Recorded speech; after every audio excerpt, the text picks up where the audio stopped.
வெறும் பாத்திரம் உள்ளது என்னிடத்தில், அதன் சூத்திரமோ அது உன்னிடத்தில். ஒரு முறையா இருமுறையா பல முறை பல பிறப்பெடுக்க வைத்தாய்.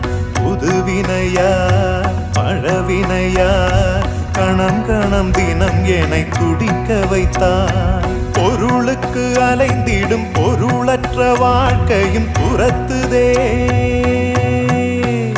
உன் அருள் அருள் அருள் என்று அலைகின்ற மனம் இன்று பிதற்றுதே.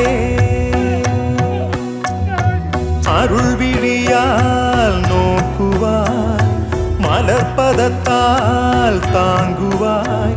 உன் திருக்கரம் என்னை அரவணைக்குனதருள் பெற பிச்சை பாத்திரம் ஏந்தி வந்தேன். ஐயனே என் ஐயனே.